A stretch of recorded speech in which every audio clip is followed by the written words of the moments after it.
సోదరి సోదరులారా, యేసుక్రీస్తు నామమున మీకు శుభవందనాలు తెలియజేస్తున్నాం.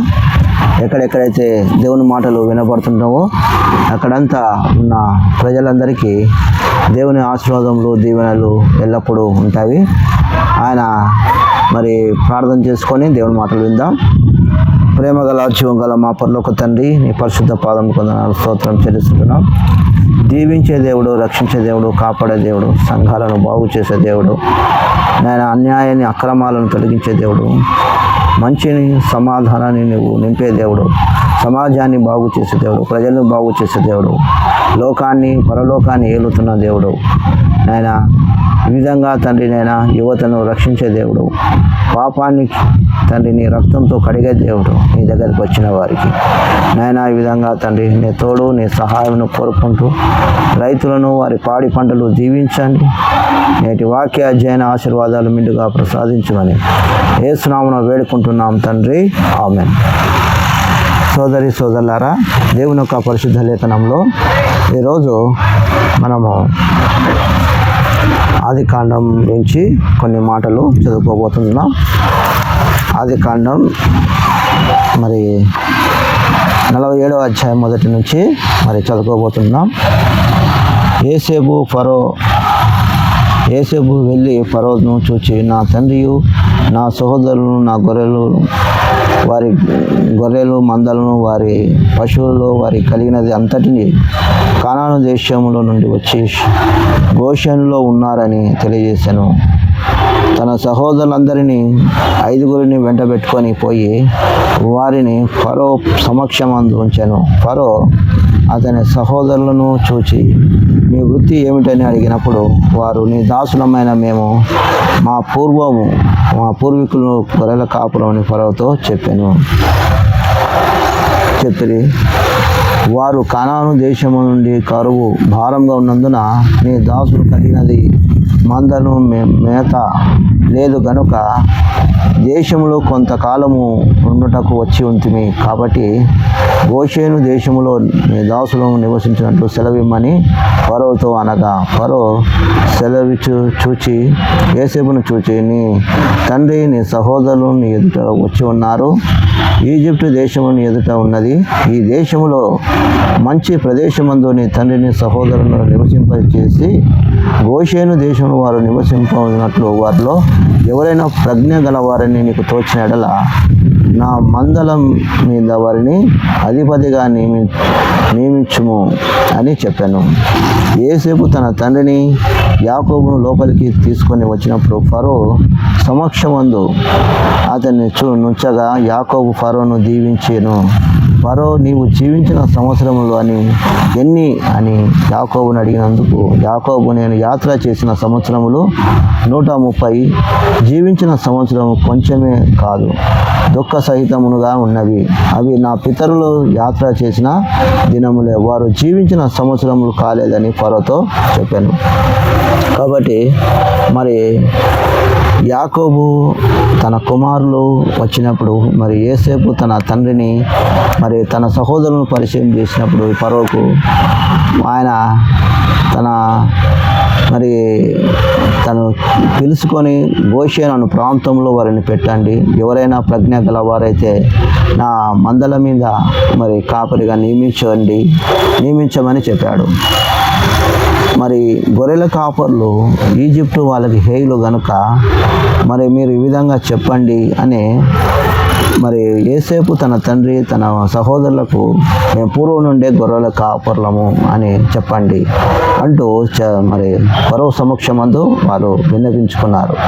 అలాగే తన తండ్రిని అడిగినాడు, అయ్యా మీరు జీవించిన సంవత్సరములు ఎన్ని అంటే ఫరోను జీవించినాక అతడు చెప్తుంటున్నాడు, నేను నా తండ్రి తాత అబ్రహాము ఇస్సాకు వారికంటే నేను మరి గొప్పవాణ్ణి కదయ్యా, నా జీవితము చాలా తక్కువ, నేనెన్నో మరి పెద్ద పెద్ద ప్రగల్భాలు అతను చెప్పుకుంటలేడు. కానీ నా అన్నని మోసం చేసిన, నా తండ్రిని మోసం చేసిన, ఇదిగో అదే ఇంత అంత పొడవు అని చెప్పుకోవడం లేదు. కానీ తాను ఏం చేస్తున్నాడంటే తాను తగ్గించుకుంటున్నాడు.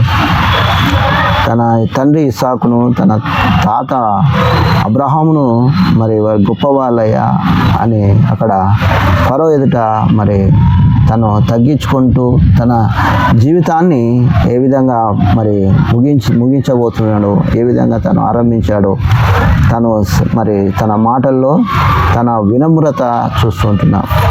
కాబట్టి సోదరులారా, మనము ఒక్కొక్కసారి చెప్తుంటాం, మనల్ని దేవుడు ఒక స్థాయికి తీసుకొచ్చినాక ఇదిగో నాది ఇంత పొడవు, నాది ఇంత చేసినాం అంత చేసినామని. కానీ యాకోబు మాత్రము నాకు 12 మంది కొడుకులు మరి ఒక బిడ్డ అని చెప్పుకుంటలేడు. కానీ ఇక్కడ తను ఇదిగో నా బలగం ఇంత ఉందని చెప్పుకుంటలేడు. కాబట్టి తాను తగ్గించుకుంటూ తన తాతను తండ్రిని గొప్ప చేస్తుంటున్నాడు. మన జీవితంలో కూడా అటువంటి మరి ప్రణాళిక అవసరమై ఉంటుంది. అదేవిధంగా మనం చూసినట్లయితే మరియు యోసేపు తన తండ్రి, తన సహోదరులను, తన తండ్రి కుటుంబము వారందరినీ పిల్లలను లెక్క చొప్పున వారికి ఆహారం ఇచ్చి సంరక్షించాను.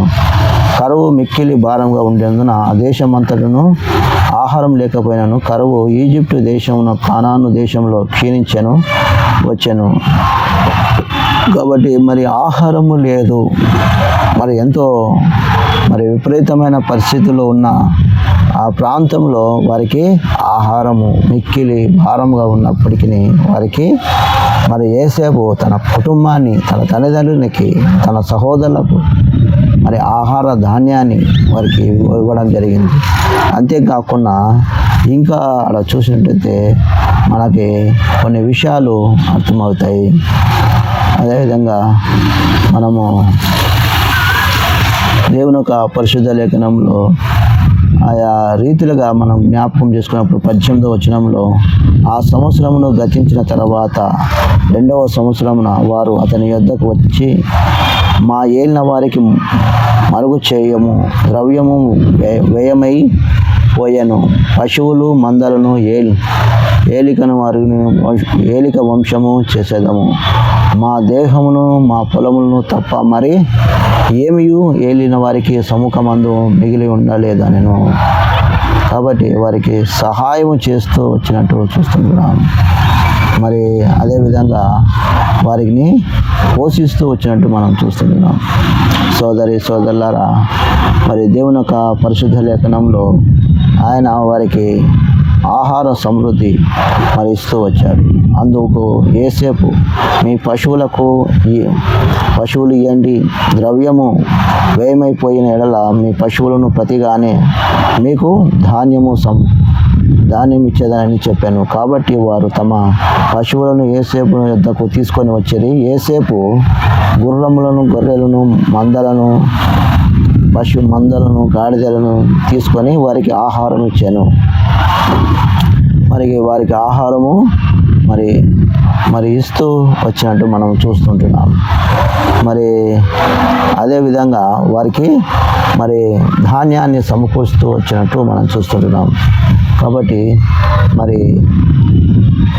మరి దేవుడు తన బిడ్డలకు సహాయం చేసి మరి ఎంతగానో వారిని నడిపించేవాడుగా ఉన్నట్టు ఈ విషయాల్లో మనము చూసినప్పుడు మనకు అర్థమవుతుంది.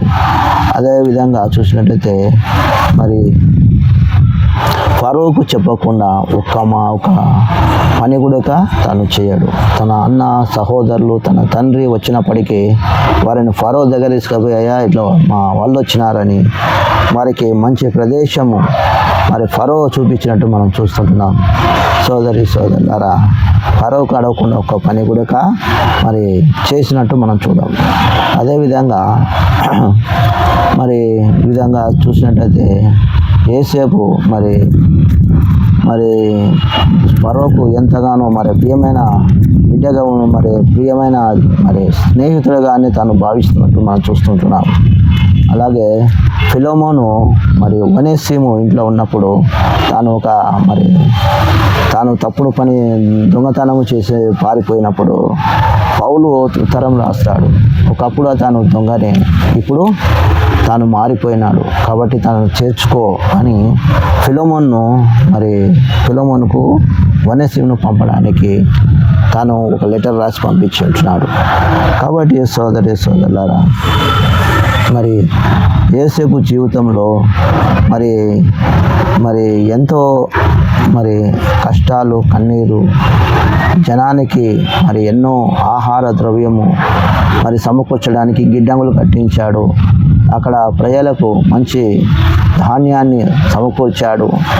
అదేవిధంగా యోసేపు ప్రపంచానికి ధాన్య సమకారానికి మొట్టమొదటి తను కరువు కాలంలో ఏ విధంగా ప్రజలకు ఆహార ధాన్యాన్ని సమకూర్చాలను గ్రామీణ ప్రజలు పట్టణానికి వచ్చారు. కానీ ఈజిప్ట్కి వచ్చినప్పుడు వారికి కావాల్సిన ధాన్యాన్ని పంచినట్టు మనం చూస్తుంటున్నాం. అదేవిధంగా మనం చూసినట్టయితే దేవుని యొక్క పరిశుద్ధ లేఖనంలో 22 నుంచి 24 వచనం వరకు యాజకులు భూమి మాత్రమే అతడు కొనలేదు, యాజకులకు ఫరో భత్యము నియమించాను. ఫరో ఇచ్చి భత్యము వలన వారిని భోజనము జరిగాను కనుక వారు తమ భూములను అమ్మలేదు. యోసేపు, ఇదిగో నేడు మిమ్మను మీ భూములను ఫరో కొరకు కొని ఉన్నాను. ఇదిగో మీకు విత్తనములను పొలంలో విత్తండి. పంటలో 5వ భాగం మీరు ఫరోకు ఇవ్వవలెను. 4వ భాగము పొలంలో విత్తుటకు మీకు మీ కుటుంబం వారికి ఆహారము అగును, మీ పిల్లలకు ఆహారం అగునని మీ వైపు ఉండునని ప్రజలతో చెప్పగా వారు, నీవు మమ్మను బ్రతికించితివి, ఏలిన వారికి కటాక్షం మీద ఉండును, నిమ్ము ఫరోకు దాసులమవుదని చెప్పారు. కాబట్టి ఏలిన వారు ఏ విధంగా చెప్తే ఆ విధంగా చేస్తామంటున్నారు.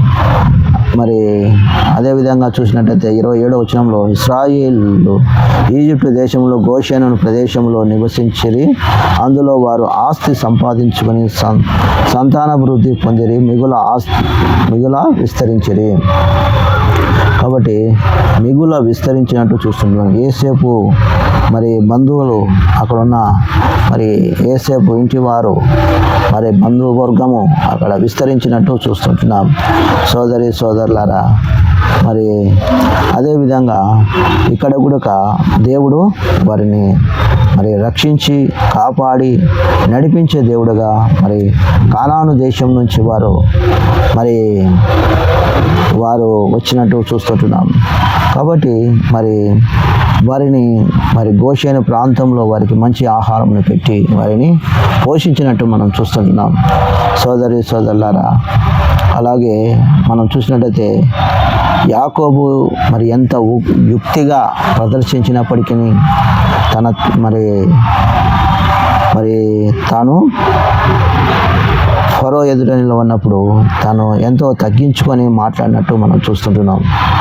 అదేవిధంగా ఒకరోజు మేము దేవుని యందు విశ్వాసంతో ముందుకు వెళ్ళాలి అనే విశ్వాసంతో తాను ముందుకు అడిగేసినట్టు మనం చూస్తుంటున్నాం. రోమాపత్రిక 8వ అధ్యాయంలో మనం చూస్తాం కదా, అక్కడ దేవుని యొక్క మాటల్లో మనం గ్రహించినట్లయితే దేవుడు ఎన్నో అద్భుతములు, ఆశ్చర్య కార్యములు చేసే దేవుడు మనకు తోడుగా ఉన్నట్టు మనం చూస్తూ ఉంటున్నాం. 7-8 వచనాల్లో, ఏలయనగా శరీరానుసారమైన మనస్సు దేవునికి విరోధి, అది దేవుని ధర్మశాస్త్రమును లోబడదు, ఏమాత్రమును లోబడనేరదు. కాగా శరీర స్వభావం గల వారు దేవుని సంతోషపరచనేరరు. దేవుని ఆత్మ మీలో నివసించి ఉన్న ఎడల మీరు ఆత్మ స్వభావం గలవారే గాని శరీర స్వభావము గలవారు కారు. ఎవడైనాను క్రీస్తు ఆత్మ లేని వాడైతే వాడు ఆయన వాడు కాడు. కాబట్టి ఆత్మానుసారంగా మరి అవసరము కాబట్టి కాగా శరీరానుసారం స్వభావమును సంతోషపరచదు దేవుని అని చూస్తూ ఉంటున్నాం. కాబట్టి ఆత్మానుసారమైన జీవితాన్ని జీవించడం అవసరమై ఉంటుంది. అలాగే దేవుని యొక్క పరిశుద్ధ లేఖనంలో ధ్యానించినట్లయితే మరి 28వ వచనంలో యాకోబు ఈజిప్టు దేశంలో 17 సంవత్సరములు బ్రతికెను. యాకోబు ఆ దినములు అనగా అతడు జీవించిన సంవత్సరములు 147 సంవత్సరములు. ఇశ్రాయేలు దినములు మరి అక్కడ చూస్తుంటున్నాం. యాకోబు బ్రతికిన దినాలని చూస్తుంటున్నాం. సోదరులారా, మరి తాను బ్రతికిన దినాలు 147గా చూస్తుంటున్నాం. 17 ఏళ్ళు తాను ఈజిప్టులో బ్రతికినట్టు చూస్తుంటున్నాం. అయితే దేవుడు వారికి మంచి స్థలాన్ని దేవుడు వారికి ఇచ్చాడు. అదేవిధంగా చూస్తుంటే 31వ వచనంలో అందుకు అతడు నేను మీ మాట చొప్పునని చేసేదను మరియు అతడు నాతో ప్రమాణం చేసిన ఉన్నప్పుడు యోసేపు అతనితో ప్రమాణం చేశాను. అప్పుడు ఇశ్రాయేలు తన మంచం మీద తల మీద వంగి దేవునికి నమస్కారం చేసి తల వంచి దేవునికి మరి నమస్కారం చేశాడు. కాబట్టి యోసేపు తన ప్రమాణాన్ని మరి ఇశ్రాయేలు తన మంచం మీద తల వంచి దేవునికి నమస్కారం చేస్తున్నాడు. కాబట్టి దేవునికి మరి నమస్కారం చేసినట్టు చూస్తుంటున్నాం. దేవుడు మరి తనను ఏ విధంగా నడిపించబోతుంటున్నాడో మనం చూస్తుంటున్నాం. సోదరులారా, యాకోబు తన జీవితంలో రోమాపత్రిక 8:28 ప్రకారం దేవుని ప్రేమించే వారికి అనగా ఆయన సంకల్పం చొప్పున పిలువబడిన వారికి సమస్తము సమకూడి మేలు కలుగుటకై జరుగును అని చూస్తుంటున్నాం. కాబట్టి యాకోబు తన జీవితంలో ఎన్ని కష్టాలు, ఎంత ఇబ్బందులు, సమస్యలు వచ్చినప్పటికీ దేవుడు తనకు సహాయం చేస్తున్నట్టు మనం చూస్తున్నాం. దేవుడు తనను పోషిస్తున్నట్టు మనం చూస్తున్నాం. దేవుడు తనను బలపరుస్తున్నట్టు చూస్తుంటున్నాం. అదేవిధంగా మరి దేవుని యొక్క పరిశుద్ధ లేఖనంలో మరి దేవుడు ఏ విధంగా తన జీవితంలో మరి ఏ విధంగా నడిపించబోతున్నాడో చూస్తుంటున్నాం. అదేవిధంగా 48వ అధ్యాయం 1వ వచనంలో ఈ సంగతులైన తర్వాత ఇదిగో నీ తండ్రి కాయాల ఉన్నాడు ఒకడు యోసేపుతో చెప్పాను. అప్పుడు అతడు మనష్షే ఎఫ్రాయిమును అను తన 2 కుమారులను వెంట పెట్టుకొని పోయాను. 10వ వచనంలో మరి ఇశ్రాయేలు కన్నులు వృద్ధాపమందు మందముగా ఉండెను గనుక అతడు చూడలేకపోయాను. యోసేపు వారిని అతని దగ్గరకు తీసుకొని వచ్చినప్పుడు అతడు వారిని ముద్దు పెట్టుకొని కౌగిలించుకొనేను. అదేవిధంగా మనష్షే పెద్దవాడైనప్పుడు ఇశ్రాయేలు తన చేతులను యుక్తిగా చాచి చిన్నవాడు ఎఫ్రాయిము తల మీద తన కుడి చేతిని, మనష్షే తల మీద తన ఎడమ చేతిని ఉంచెను. అదేవిధంగా 16వ వచనంలో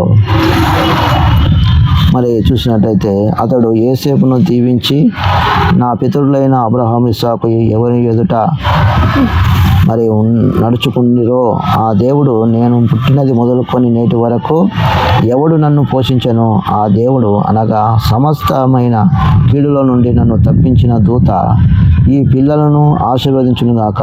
నా పేరు అబ్రహాము ఇస్సాకు నా పితరుల పేరు వారికి పెట్టునుగాక. భూమి ముందున్న వారు బహుగా విస్తరిస్తురుగాక అని చెప్పాను. కాబట్టి భూమి యందు బహుగా విస్తరించుతురుగాక. ఇక్కడ కూడా యుక్తి ప్రదర్శన మరి చేతులను మార్చి మరి తను దీవిస్తూ వస్తున్నట్టు మనం చూస్తుంటున్నాం. కాబట్టి మరి ఎఫ్రాయిము మనష్షేను దీవించేటప్పుడు మరి తాను మరి చిన్న కుమారుని అలాగే మనష్షే దీవించేది ఎఫ్రాయిమును తాను మరి దీవిస్తున్నట్లు చూస్తున్నాం. కాబట్టి యుక్తిగా తన ఎఫ్రాయిము తల మీద తన కుడి చేతిని, మనష్షే తల మీద తన ఎడమ చేతిని ఉంచాను. కాబట్టి సోదరులారా, మరి పెద్దవాడు చిన్నవానికి దాసుడు అవుతాడని మనం చూస్తుంటున్నాం. యాకోబు జీవితంలో కూడా ఏశావు మరి యాకోబు వారు పెద్దవాడు ఏశావు అయితే యాకోబును దేవుడు దీవించినాడు. కాబట్టి అలాగే దావీదు జీవితంలో కూడా చూస్తుంటున్నాం. దావీదు యెషై కుమారులో చిన్నవాడైనప్పటికీ దేవుడు వారిని దీవిస్తూ వచ్చాడు. అదేవిధంగా మరి యాకోబును దీవించిన దేవుడు మరి ఈ కుమారులను కూడా దీవిస్తాడు అనేది తనకు తెలుసు. కాబట్టి నా తండ్రి ఇది కాదు, ఇది మనిషే పెద్దవాడు అని చెప్తుంటే కూడా నాకు తెలుసులే కుమారుడా అని మరి ఇక్కడ ఎఫ్రాయిమును దీవిస్తున్నట్టు మనం చూస్తుంటున్నాం. కాబట్టి కుడి చేతి కుమారుడుగా ఉన్నట్టుగా మనం చూస్తుంటున్నాం. అలాగే సోదరులారా, తల్లిదండ్రులు మరి మనము జ్యేష్ఠుడు అంటాం. బైబిల్లో మనం పెద్దవాడు మరి జ్యేష్ఠత్వాన్ని పొందాలంటాం. కానీ అన్నిటినీ దేవుడు తలకిందులు చేసి దేవుడు ఒక మార్పును తీసుకొచ్చినట్టు మనం చూస్తుంటున్నాం. కాబట్టి సోదరులారా, యోసేపు మరి వారి జీవితంలో మరి ఎంతగానో మనిషే మరి ఎఫ్రాయిము వారి కుటుంబం మరి పిల్లల విషయమై మరి దేవుడు ఒక నూతన అధ్యాయాన్ని లిఖించినట్టు మనం చూస్తుంటున్నాం. కాబట్టి మరి దేవుడు తన విమోచన కృప రక్షణ ద్వారా ప్రజలను రక్షించడానికి దేవుడు ఈ సదుపాయాన్ని చేసినాడు. కాబట్టి దేవుని యొక్క రక్తంలో ఎవరైతే కడగబడతారో వారు జ్యేష్ఠత్వంలోకి వచ్చేసారు. చిన్నవాడైనా జ్యేష్ఠత్వంలోకి వచ్చేవారుగా ఉంటారు. కాబట్టి దేవుడు నిన్ను నన్ను ఆయా కుటుంబాల్లో ఏర్పాటు చేసుకొని దేవుడు మరి గొప్ప వ్యక్తులుగా దేవుడు చేసేవాడే ఉంటాడు. కాబట్టి ఇది మనుషులకు అసాధ్యమే, కానీ దేవునికి సమస్తము సాధ్యమే. కాబట్టి ఇక్కడ తాను ఇశ్రాయేలు మరి మృతి పొందక ముందు తాను మాట్లాడుతున్న మాట, నన్ను ఇక్కడ కాదు పాతి పెట్టాల్సింది, నన్ను కానాను తీసుకువెళ్ళు అని మరి యోసేపుకు సెలవిస్తూ ఉంటున్నాడు. కాబట్టి మరి మనం ఎప్పుడో ఒకసారి దేవుని పరలోకానికి మనం వెళ్ళాలి. కాబట్టి ఈ స్థలం మనది కాదు, ఈ దేశం మనది కాదు, మనము పరదేశులము. కాబట్టి నన్ను కానానులో పాతిపెట్టండి అని కుమారుడు మరి యోసేపుకు తండ్రి మాట్లాడుతుంటే మనం చూస్తుంటున్నాం. సోదరులారా, తను చనిపోకముందు ఒక నిర్ణయాన్ని, ఒక ఆలోచనను మరి యోసేపుకు యాకోబు చెప్తున్నట్టు చూస్తుంటున్నాం. తన పితరుల సమాధిలో తనను పెట్టాలని తను కోరాడు. కాబట్టి ఆనాడుకు ఒక ఆలోచన ఉండేది అన్నమాట. ఎవరైతే చనిపోతారో దేవుని బిడ్డలైన వారిని వాగ్దత్త భూమిలో పాతిపెడితేనే వారికి స్వర్గం ఉంటుందని వారి ఒక ఆలోచన. కానీ ఈరోజు మనము క్రైస్తవులుగా మనం సంఘాలలో ఉంటున్నాం. మనకి ఎక్కడ చనిపోయినా దేవుడు వచ్చినప్పుడు ఆ ఆత్మ శరీరాన్ని తాకుతుంది, దేవుడు తనను తీసుకువెళ్ళేవాడిగా ఉంటాడు. అదేవిధంగా యేసు ప్రభు వచ్చేంత వరకు ఇంకా బ్రతికి ఉంటే కూడా ఆయన వచ్చినప్పుడు అకస్మాత్తుగా మనం ఆయనతో కలుసుకోవడానికి రూపాంతరం పొందేవారిగా ఉంటాం. కాబట్టి దేవుడు ఆయా రీతులుగా తన బిడ్డలను బలపరిచి నడిపించేవాడిగా ఉంటున్నాడు. కాబట్టి దేవుని మాటలు అర్థం చేసుకోవడానికి మనకు పెద్ద చదువు అవసరంలే, పెద్ద డబ్బు అవసరంలే. మనకి మంచి మనసు ఉంటే చాలు, మనకు మంచి ఆలోచన ఉంటే చాలు. శరీరానుసారంతో దేవుని పని చేయలేము. ఆత్మానుసారంగా ఒకడు నీటి మూలంగాను ఆత్మ మూలంగా జన్మిస్తేనే తప్ప ఈ వాక్యము ప్రజలకు మనం చెప్పలేము, మనం అర్థం చేసుకోలేము, సంఘానికి చెప్పలేము. కాబట్టి శరీరానుసారంగా మనము ఏదో కాలేజీ పెట్టినాము, బడి పెట్టినాము, వాళ్ళకి చెప్పినాము, వీళ్ళకి చెప్పినాము. శరీరానుసారంతో వాక్యాన్ని మనము అర్థం చేసుకోలేము.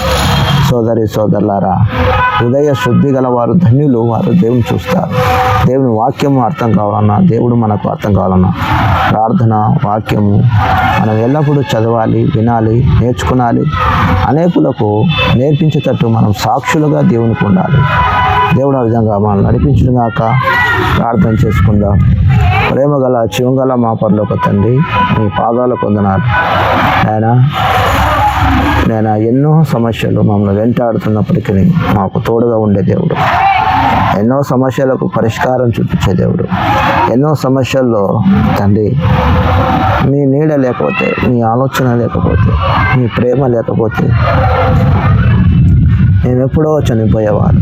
ప్రభువా, నీ ప్రేమను బట్టి, నీ కృపను బట్టి నీ వందనాలు, స్తోత్రం నాయన. ప్రభువా, ఈ దేశంలో, ఈ ప్రపంచంలో, గ్రామీణ ప్రాంతాల్లో నాయన నీ మాటలు వెళ్ళని స్థలాలు, వినని ప్రజలు, తెలియని ప్రజలు ఎందరో ఉన్నారు. వారి జీవితాలు, వారికి మార్పు తీసుకురావాలని కోరుకుంటున్నాను. వారి కుటుంబాల్లో శాంతి లేదు, శాంతి తీసుకురావాలని కోరుకుంటున్నాను నాయనా.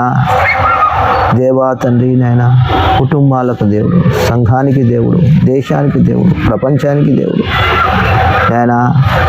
24 గంటలు అన్యాయం, అక్రమాలు నడుస్తున్నాయి. నీ ప్రేమ నడవాలని ప్రార్థిస్తాను, నీ కృప నడవాలని ప్రార్థిస్తాను, నీ సత్యం ప్రజలకు వెళ్ళాలని ప్రార్థిస్తాను, వారి హృదయాలు తాకాలని ప్రార్థిస్తున్నాను. నీవు మన హృదయాల్లో ఈ వాక్యాన్ని ముద్రించాలని కోరుకుంటూ నీ కృపాస్థలు కప్పచెప్పుకుంటూ కుటుంబాలను దీవించున్నాను. యేసునామమున ప్రార్థిస్తున్నాం తండ్రి, ఆమేన్. పరమ తండ్రి యొక్క ప్రేమ, పరిశుద్ధాత్మ యొక్క అన్యోన్య సహవాసం ఇప్పుడు ఎల్లప్పుడూ సదాకాలము తోడై ఉండును గాక. ఆమేన్. అందరికీ ప్రైజ్ లార్డ్.